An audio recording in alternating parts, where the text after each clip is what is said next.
Whether it's hostile architecture, Australia, or the woke Bible. Oh God, this is my least favorite part of the show. Willy is. You gotta put ashamed. yourself out there, man. Yeah. Just whip it out, Willy. Not again. Hit send on that dick pic. There's a song for that. Welcome to the front podcast of the internet. I'm your host, Willy, and that's your other host, Scott. And joining us today, all the way from down under, is a good It's friend Jenna. of the show. Yay! I like to cut people off. It's my favorite hobby. We're a show all about Reddit. Sometimes we pivot and we cover other things. But if you like the show, you can follow more of us on TikTok, YouTube, and Instagram. And OnlyFans.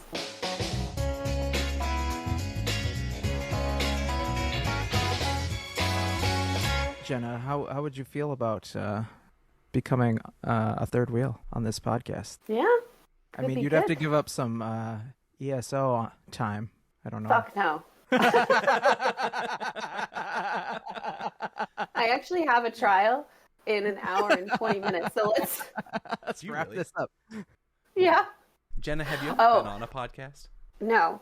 What gave it away? The large amount of alcohol in the background. No, it fits. It sets the scene perfectly. Oh, no. Okay, I can explain. Whether you choose to believe it or not is up to you. No, our wine fridge broke. So what's normally like, a rich person looking thing now makes us look like we have a problem. Sorry, what was that? Couldn't understand. So, Jenna, we invited you. Do you want to fill everybody else in on how the three of us know each other? Yes. Actually, before that, I need to just Good. explain. Nobody knows me except you two, but this is not how I normally present myself to the world. These fuckers did not tell me that this is a video podcast. There's a lot we got wrong. But I'm setting the bar really, really low. Yeah, no, they forgot that I live in the future. They forgot that I haven't showered in nearly 48 hours. I've been incredibly ill. But if you set the bar low, you can really only go up from there. So this is my segue, because the state I'm in right now, and it's a good thing we don't have smell-o-vision. This is sort of how Scott and I first met, because this was how he used to present himself in the 9th grade. We were in. I'm gonna change the names because so nobody can dox you. But we were in an after-school choir program together that we'll call Schmilites. It's not the last time I wore a cummerbund. Just gonna be honest. It should have been. We were. That was never washed. No, Yeah. it was a rental. I want to try something. Do you remember our teacher, Mrs. Olmsted? Yeah. Do you remember her famous line? I think we should try and say it together on the count of 3. This is totally unplanned. Okay, do you remember the thing that she used to yell at the class when she was angry? You ready? Yeah. Okay. Willy, count us down. 2, 1. Shut the fuck up. The mouth. Did she tell you guys to shut the fuck up? No, I think that probably was her internal dialogue. I did her external dialogue. Yeah. We just did both. We'll count it. Half credit. Shut And the mouth. Shut the mouth. She said it 16 times a day. It was a choir class, so it was ironic. So, yes, then, Scott, I reconnected at a high school choir program. I mean, you're sensing a theme here. And then he was my roommate for a while. He slept in my guest room for 6 months. Read a lot of Harry Potter. Read a lot. We went to the midnight release of the 6th Harry Potter book. That was. We had a glow up since then. I feel like maybe you could splash in a photo. Jenna, give yourself some credit. You still look far better than the state of the United States. So, hey, not hard to. That's not very difficult. This might have got missed, but yeah. So, Jenna, did you get Scott the job that the three of us collectively have? One time. I feel like I did, but my brother might argue with that. I can't remember. It was too long ago. Your brother got me the first referral. I'm pretty sure. You got me the second referral. Yeah. So we could say, Jenna, that at the end of the day, this is all your fault. All of this. That's actually true. I'm the catalyst. So let me tell you one of the second worst thing that happened to me this week.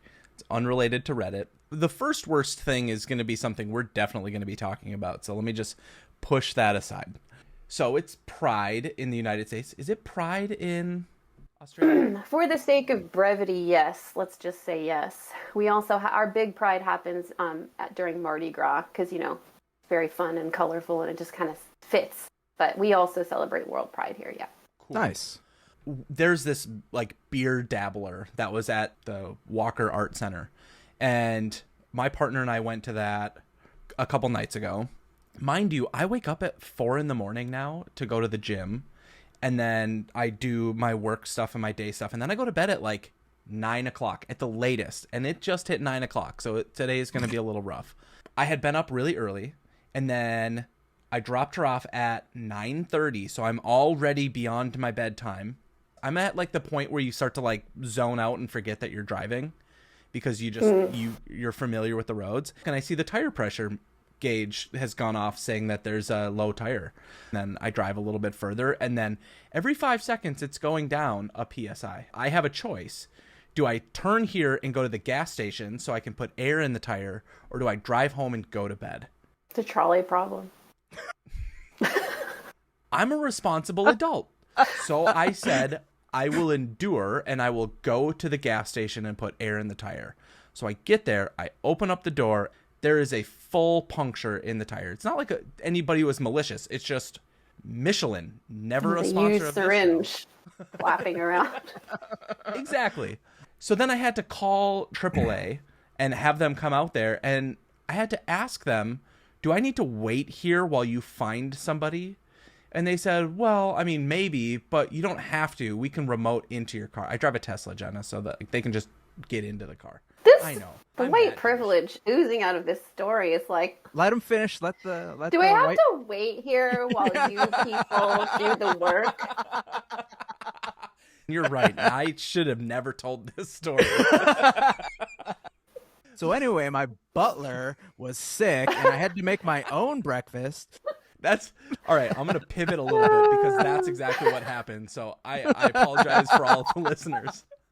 Because when they said no, and then they said, hey, the tow company's not going to be there for 240 minutes.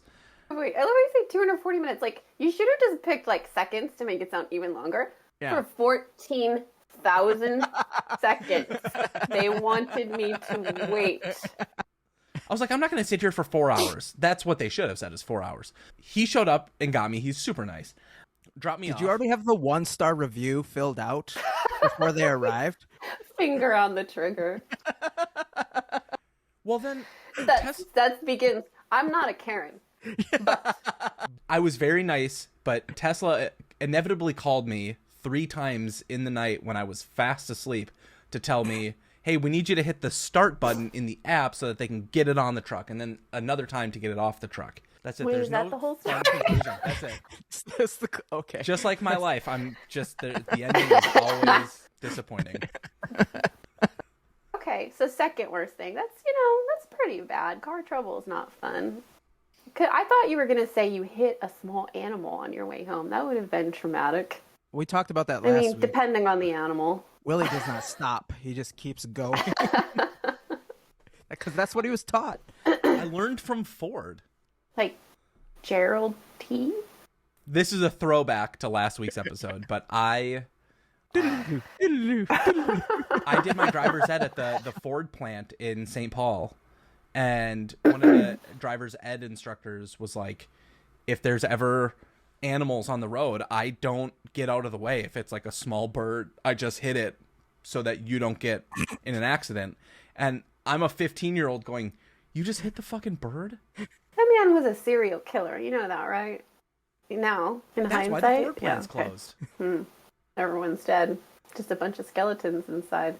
Do either of you two have any fun stories this week that aren't depressing?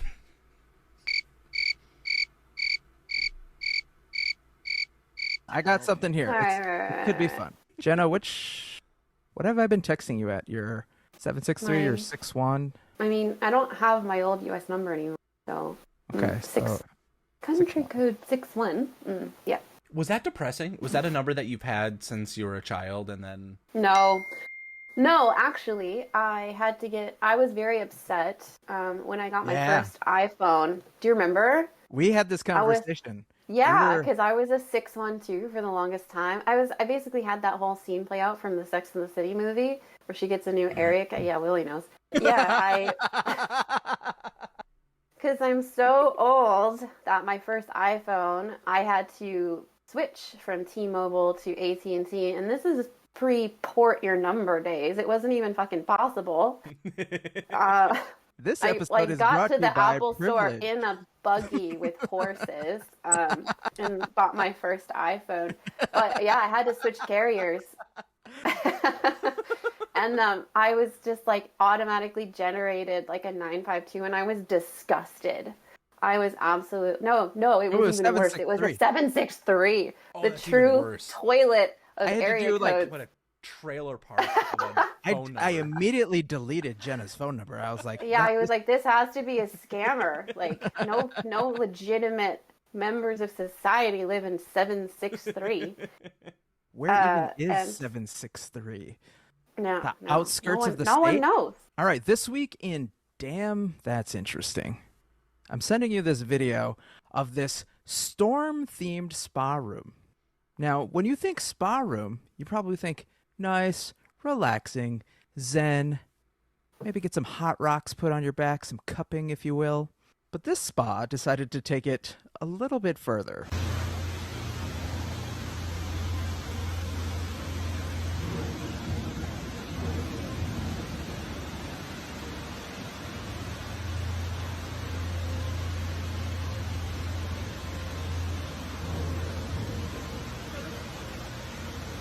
I feel like only dads standing on driveways would be into that. For those listening at home, it's a little wading pool with full rain machine and what is the volume from The Mandalorian surrounding you, except it's just showing a storm, like an actual thunderstorm. It's like whoever made the movie Perfect Storm said, hey, we still have this set piece.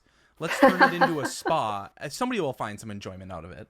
I mean, correct me if I'm wrong. This may be more typically a female experience, but do you ever feel like you just really want to cry? And so you put on like the saddest movie you own and just sob? The Sixth Sense, yeah. You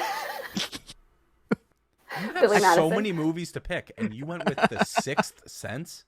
You recall that I'm very easily frightened by scary movies. Less so ones that could never happen, all The Sixth Sense, but like all the murder ones I'm not into. But I was genuinely terrified when that mom comes out of the kitchen with like her wrists all slit. I still get goosebumps thinking about it. So I have not repeat watched that movie a whole heap of times. Different tiers for Jenna. But I feel like if I just really wanted to go somewhere and be sad, that would be ideal. Last week we talked about Willy's greatest fear, and correct me if I'm wrong, I think I still remember your greatest fear. You're gonna say the hairdryer, aren't you?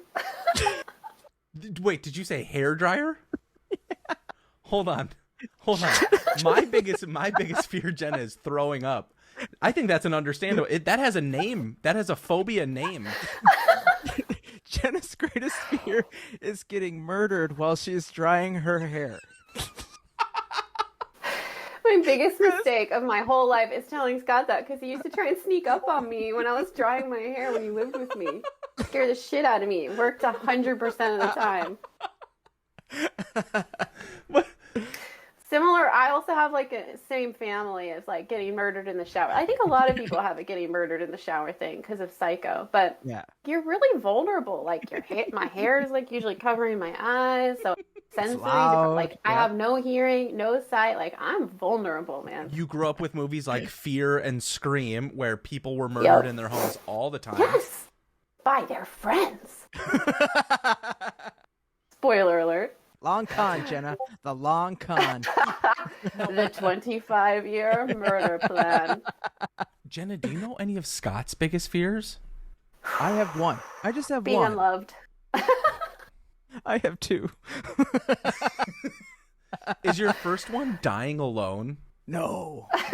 That's probably gonna happen. So I've come to terms with that. You have like a 50-50 chance, yeah. Yeah. You won't die alone. You're older than all of us. No, I mean when you die alone. Like, We'll park that for now. Like, Willy will be there with the pillow. I'll be there with the camera. We gotta record this. Oh, It's yeah. going on the internet. It's spiders, which is why I've never visited you. Oh, yeah, that's why.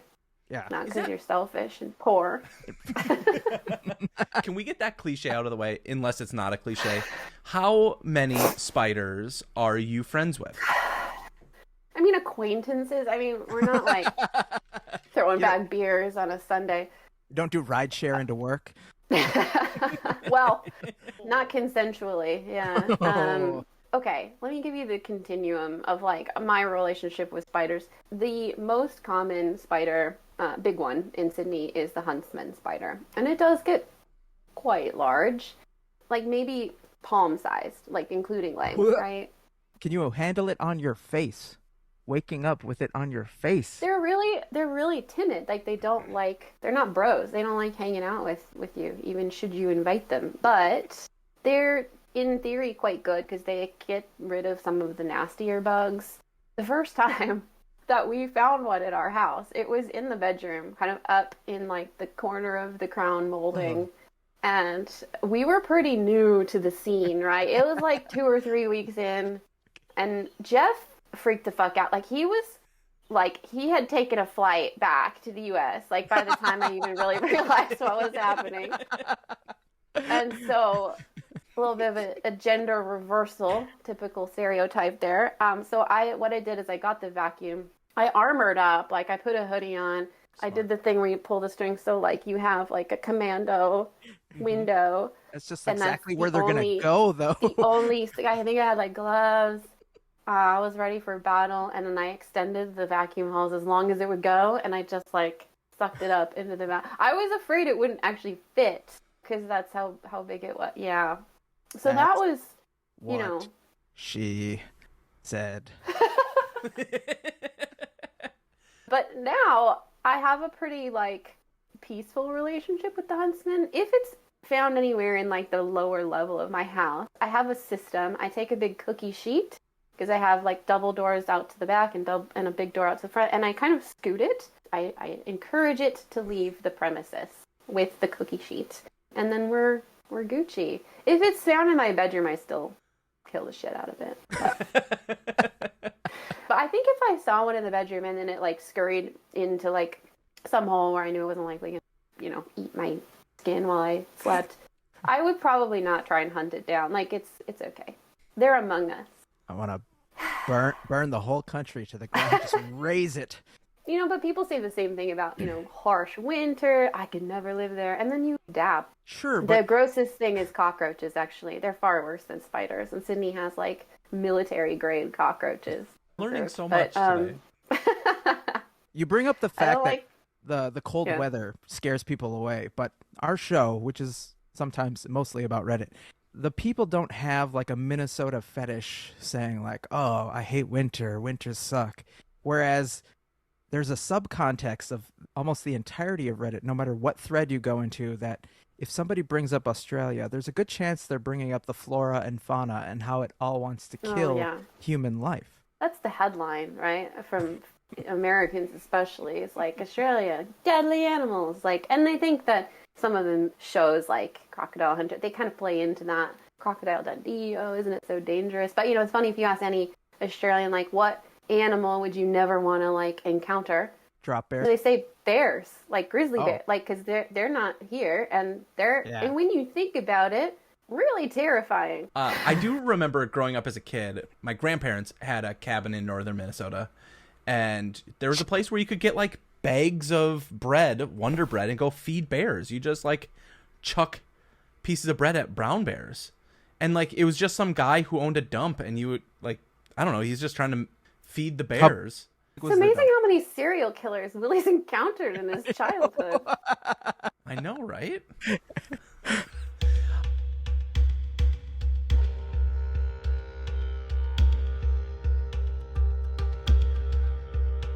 Is Heineken a beer that's enjoyed in Australia? What an odd question. I think you can get it, yeah. Why? Because that's the theme of the story I'm going to read you. Oh, I think I saw the headline. I didn't actually read the story, though. Today I fucked up by uncovering a dark family secret. All right, folks. This tale is all about Heineken beer. This beer has been a staple in my family. Some of my earliest memories of my father are of him drinking this iconic green glass with my uncles. My grandfather was a stereotypical strong patriarch of the family. He never drank, but he would spare no expense buying rack after rack of Heineken to keep everyone satisfied at family events. He passed many, many years ago, but the tradition has been faithfully kept ever since, both as an homage to him and to the wonderful memories we've made with Heineken in hand. My very first beer was a Heineken, and I hated it. I've given it plenty of chances, but every one I've ever tasted has been stale and watery. I could never understand why my whole family happened to love them. I never told my father because it would have broken his heart. In fact, like a dutiful son, I would always drink one or two to join in with the men of the family as we enjoyed whatever holiday it was. A few days ago, my dad was hosting an event and entrusted me to provide the drinks. I figured, hell, people have been downing the same old beer for the last 40 years. Let's get something else into the mix. I bought plenty of a few different brands that I love, Sam Adams, Dos Equis, Guinness, Bud Lime, and one single pack of Heineken. I snuck everything into the cooler so that nobody would see the small portion of Heineken in the mix unless they counted. The day turns to night, and at the end of the party, I look into the beer cooler, and to my satisfaction, every single beer is gone, except 6 Heinekens. I told my dad that there were some Heineken left over. He suggested we give them to my uncle, but he had already left, so we found his son and went to give him the delivery. The smile immediately left his face when we told him the plan. His eyes went straight to the floor, and despite being a grown man of almost 40, I hear fear in his voice, and he says, "Guys, I gotta be honest with you. My dad can't stand Heineken." We all laughed because we figured it's been a joke, but he kept staring at the floor. The smile left our faces. We suggested he take it for himself, but he admitted that he didn't like Heineken. "Well, I'm not going to drink it," said my dad. Wait, what? Yeah, you guessed it. My dad hates Heineken as well. And at this point, I admit that I share the same opinion and told them what had been done all day. Slowly, the realization hit our faces that nobody in the family, none of us, like Heineken. I think that was an oversell of a dark family secret. I was really hoping Nazis in Argentina. I don't know about you guys. I thought the same thing. Was it because Heineken's a German beer? Yeah, yes. That's what I thought. But also, this guy should have known from the beginning. No one actually likes Heineken. Didn't your brother like Heineken for like a really long time? No, Rolling Rock, which is also shit. Okay, yeah.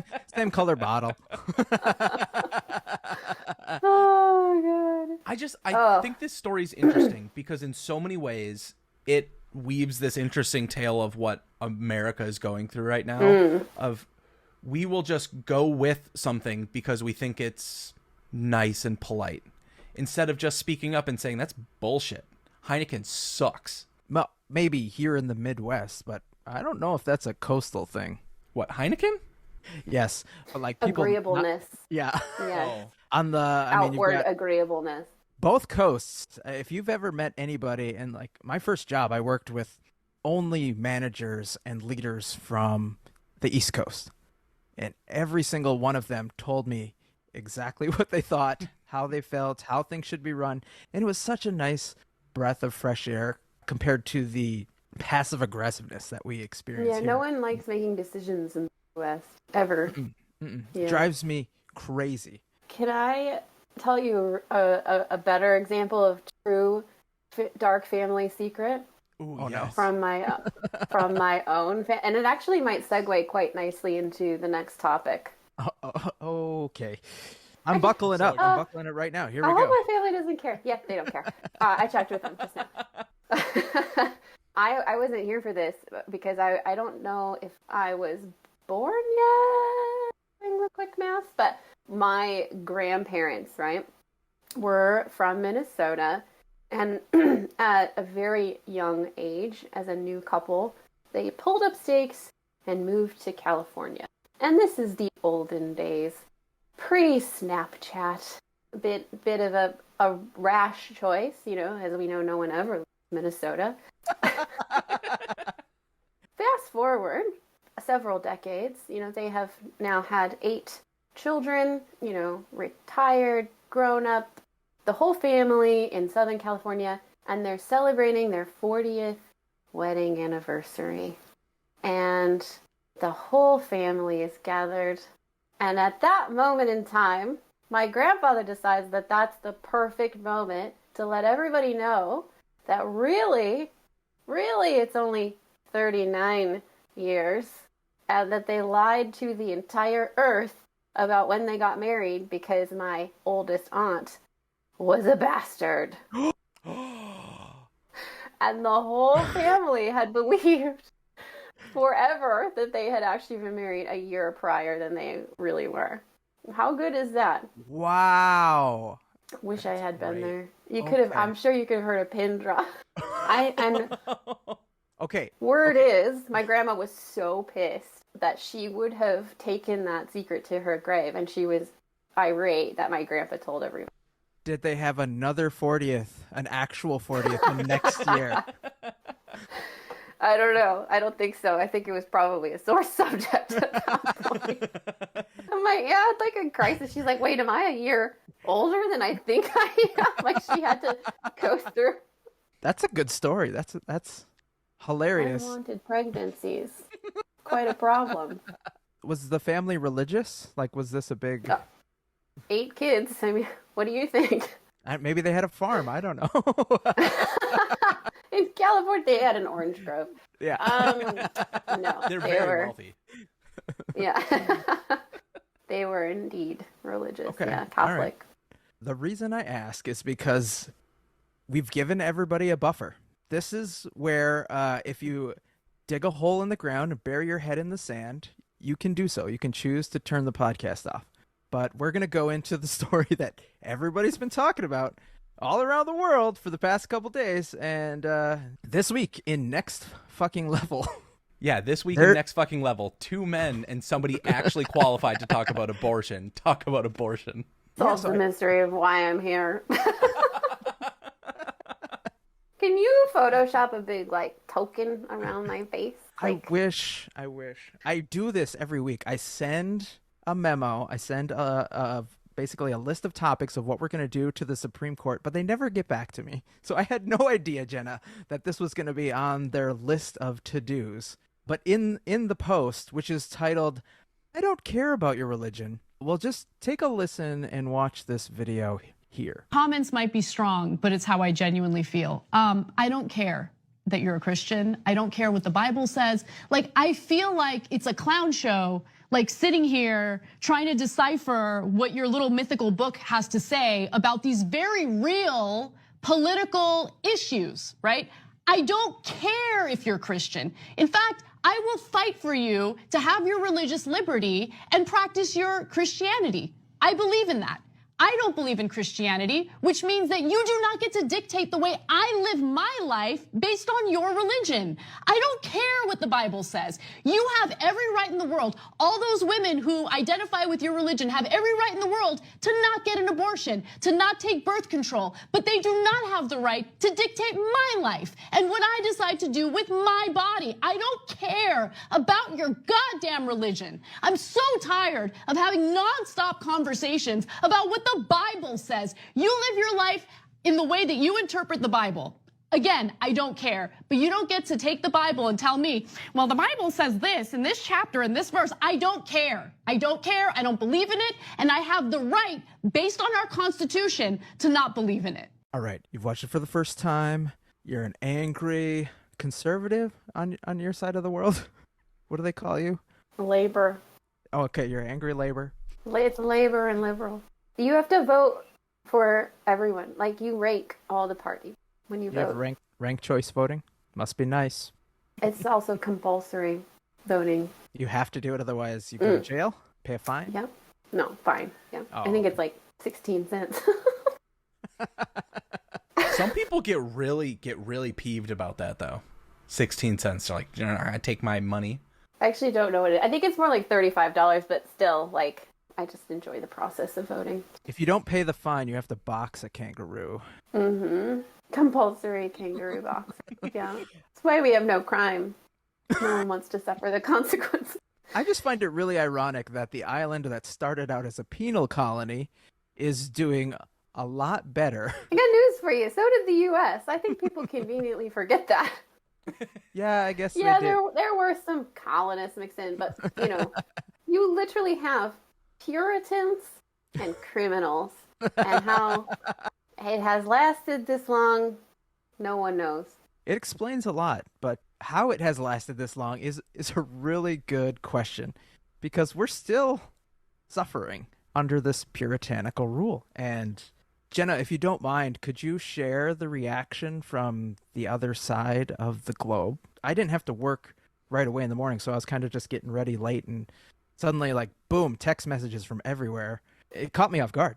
Yeah, I unfortunately was sick home from work for 4 days out of the week, Oh. so I didn't really get to be out in the, you know, mix in the crowds Yeah. of gnashing of teeth and tearing of clothes. But I mean, I certainly, it's a big deal here. There's a phrase like, when America sneezes, Australia gets a cold. And I got a literal cold thanks to All of the Supreme shouting. Yeah. Court. No, but there's actually protests planned next weekend all over major cities in Australia. Like, that's how much people care about U.S. politics outside of the U.S. It's really bizarre.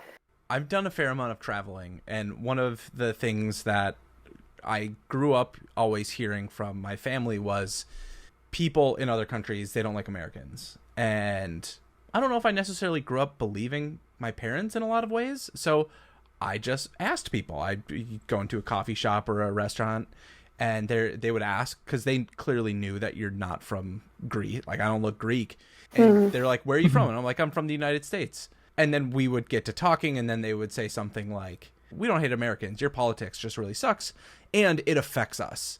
Maybe it doesn't affect our policy, but it affects, like, our society and our culture. And it's unfortunate that in this situation, 6 people were able to make a decision. 5 of them were able to take away freedoms and rights of people around the world. Yeah, and I think, as an aside, that could probably be said for most countries, right? Like, the people, they're not really in control. They don't make all the rules.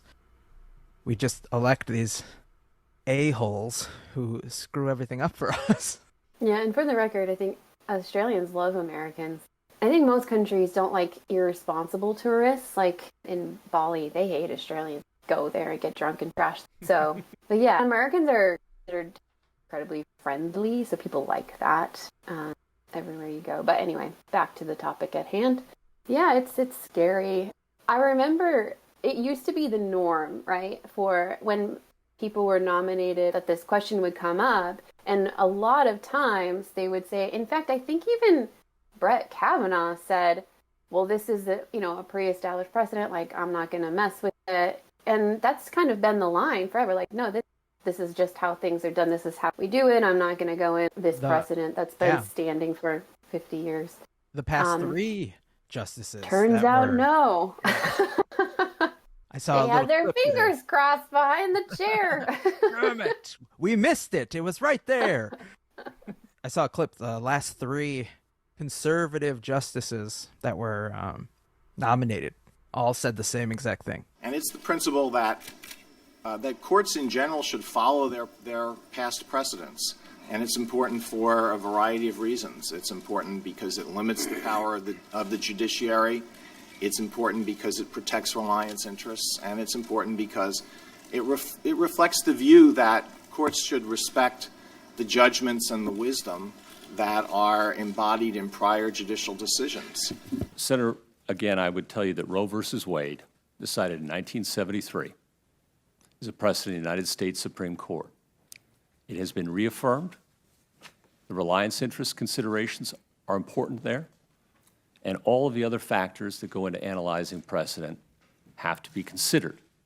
It is a precedent of the United States Supreme Court. It was reaffirmed in Casey in 1992 and in several other cases. And one of the important things to keep in mind about Roe v. Wade is that it has been reaffirmed many times over the past 45 years, as you know. And most prominently, most importantly, reaffirmed in Planned Parenthood versus Casey in 1992. Do you agree with Justice Scalia's view that Roe was wrongly decided? Senator, I completely understand why you are asking the question, but again, I can't pre-commit or say, yes, I'm going in with some agenda, because I'm not. I don't have any agenda. I have no agenda to try to overrule Casey. I have an agenda to stick to the rule of law. So this is a morbid guess for all of us to take here, because this show is going up essentially a week after Roe v. Wade got overturned. So it's already in the news. People have already read a bunch of things. There's a bunch of noise, and I don't think we need to try to add more to it, because people don't necessarily care. They're getting it from all the other news sites. But how quickly do you think the next thing gets overturned? And what do you think that next thing is? Because that's inevitably the game plan, right? The long-term playbook is, okay, we did this one, and now the next one is Gay marriage. Gay marriage. Interracial couples. Like Loving v. Virginia. Yeah, that was called out. Loving v. Virginia was based on the precedent of Roe v. Wade.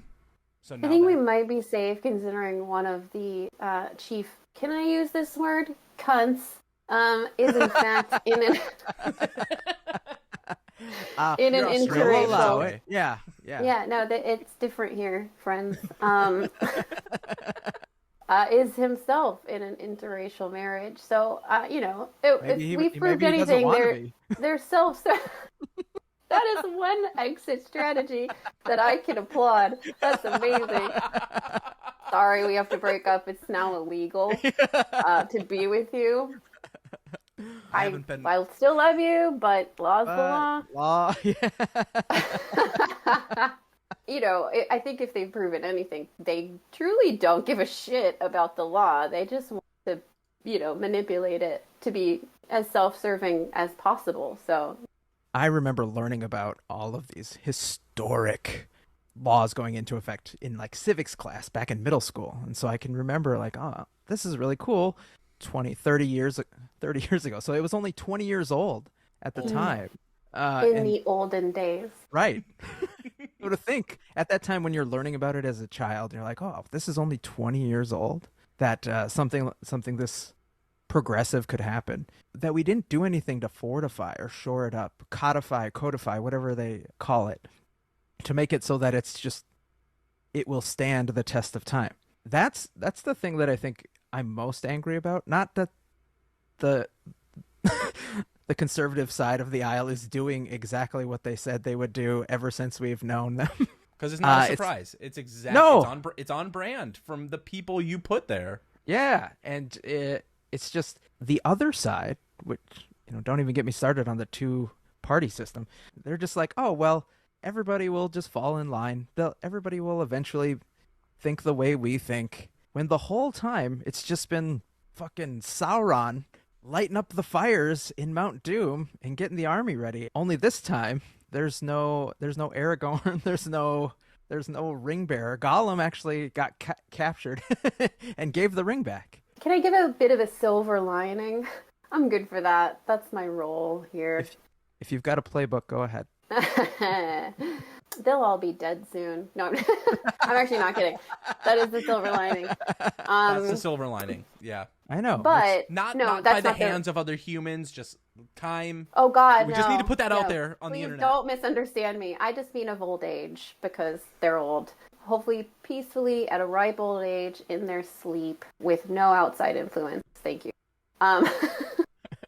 However, that's not the real that's not the real silver lining. I was mostly kidding.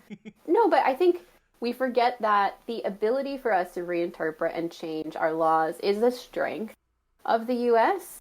Imagine if things could never be re-examined or re-looked at, we would lock ourselves into the way things were in 1776 and thereafter, So it's, as much as we'd like to think that progress is linear, right? There's sometimes you take 2 steps back. And I think when you're in kind of a backslide, it can feel really depressing and it can feel hopeless. But I think I take comfort in the fact that the majority of Americans support reproductive rights, right? So eventually it will absolutely bring back the other way. And it's unfortunate that during this time of regression, a lot of people are going to get hurt. And that really sucks. It's horrible. But I still have hope that people are going to do the right thing. And it is just a strength of our democracy that they can and do change. Yeah. Yeah. The only reaction I really had on the day that it was announced was, man, it's a great day to change your major to law. Right. And I hope a lot of people did it. Thank you guys for listening to this week's episode of the podcast. Thanks, Jenna, for being on the show. Yeah. I loved it. Thank you. I'm lying. I was going to say come back anytime, but I guess don't. Come back anytime. No, this is fun. Thank you. Find more of us on our socials, and we'll see you next week.